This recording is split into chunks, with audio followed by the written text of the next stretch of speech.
Hello, my name is Jonathan. I'm going to be showing you how to properly assemble a flute. So I have my flute right here in the case open on a flat surface to start out with. And it doesn't matter where you start putting together the flute as long as it pretty much gets together the proper way. So you can start with the head joint, the foot joint, or the body, and it'll be okay. So in this video, I'm going to start with the body. The body is going to be the largest section of the flute. It's going to have all the keys on it, and then the rods as well. So now what I'm going to do is I'm going to put on the foot joint. The foot joint is the smallest part of the flute here. On this flute has a low C foot joint, which means that it has one roller and then three padded things here.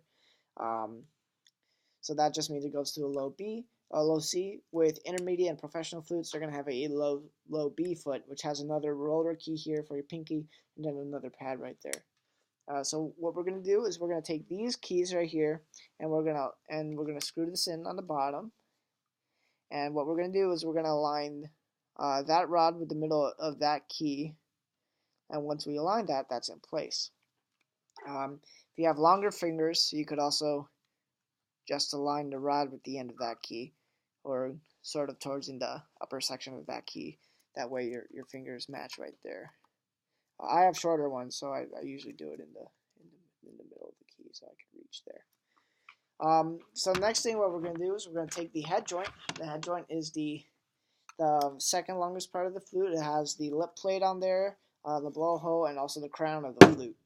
So what we're going to do is we're going to take the other open side of the flute, usually the side with the logo and the brand on it. You probably can't see that there. But what we're going to do, same thing, we're going to take this and we're going to put it in, and we're going to screw it in until it goes in. And what we're going to do is for Yamaha flutes, usually they have like this little star thing right there. You probably can't see it again. You can align that star with the logo on the flute. And then it will be aligned. The other thing you could do if you don't have a Yamaha flute is you could just look straight down the middle of the flute, and you could just make sure the blowhole is in line there, and then you have a fully assembled flute.